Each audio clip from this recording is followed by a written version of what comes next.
to talk about what happens when you leave a country and a community that you were born into and have always had, and arrive somewhere where you have to build it all over again from scratch. And what happens to you in the process?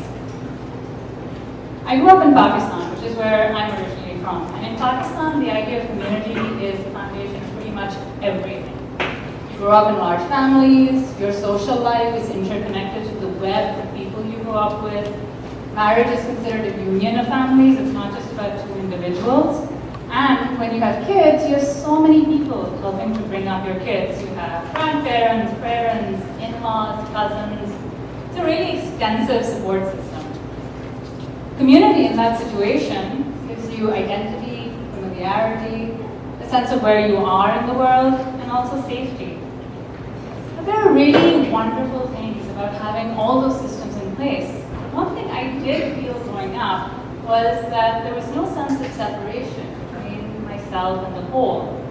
My sense of identity was really strongly tied to my place in that system. It was really the only reference point for who I was. So over 10 years ago, when I came to New York to pursue a graduate degree, I was very much taken out of that community, out of that system that I had always known. It was really wonderful to be here, but it was really disorienting as well. Now, if I wanted community, I'd have to build it all over again from scratch. And it was something I'd never had to do before. So I started asking myself a lot of questions. What do I like? Can I talk to strangers? This was a really, really big one for me. And yes, and most of the time, it's wonderful, wonderful interactions. Who are the people around me? If you're in New York, there are people from everywhere. Like, how do you learn to talk to people from everywhere? What are the words that you would use to communicate curiosity and openness versus preconceptions and stereotypes, some of which we all have, right? How do I like to dress? Not how have I always dressed, but how do I like to dress? Blend of Eastern and Western, depending on the day. So, a lot of small questions and some really big ones. When you get to make the big and small choices, what are the choices you make? And when you start to ask questions like this, your sense of awareness starts to shift. And when that happens, life is this really interesting way of opening up.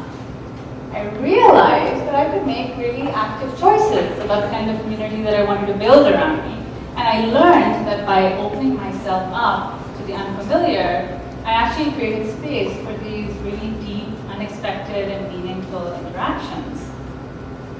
My community today is this glorious hodgepodge of people from all over the place.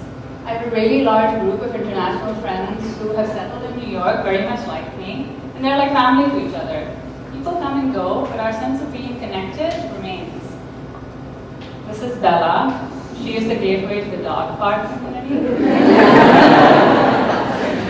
I've never had a dog before, so I didn't realize it was such a rich social experience. And then there are the people who I've just met through regular interactions. So this is John, who works at the local bakery that I go to. He is a bread connoisseur, will give you the perfect bread for your mood of the day. Yes, there is such a thing. He always has that smile on his face, and if you meet him in the next town over, he will give you a drive-by wave, like regardless of where you're going. And the thing that we all have in common, it turns out, is that we all believe in showing up in the world with the same sense of genuineness and openness. That is the thread that connects us. So I wanted to share with you 3 lessons that I've learned over the years about community. First, it's about choices. It is about your identity, and it may show up in many different forms. And my new community may, on the surface of it, look very different from my original community. But if you look deeper, you'll see the same values pulling us together. It isn't just about time. So it isn't just about the people you accumulate through the years. I consider many of the people who I interact with for 5 minutes part of my community. I believe in treating even your 5-minute interactions with depth, respect, and love. Third one, and this is a really important one for me, the power of community is life-changing. I believe love and acceptance are the biggest drivers of change I know of, and heavily outweigh fear. When I was growing up, I learned that love is precious and is saved for people you're intimate with through both time and experiences. And I agree, love is special, it's transformative. But I would also say it's not precious, in that it's not scarce. The more you give, the more there is. And I don't mean this in a fuzzy kind of way. I mean that there's a place for love and kindness in the strategies in which we live and work. So it's about abundance, not about scarcity. You were given a story when you were born, regardless of where you are or who you grew up with or where you grew up. And for most of us, it's multiple stories about who we're supposed to be and how we're supposed to be in this world. And what helps navigate all of this is the people we surround ourselves with, because it makes so much of a difference to the kind of experiences we have. For me, what began this inner journey was coming to New York.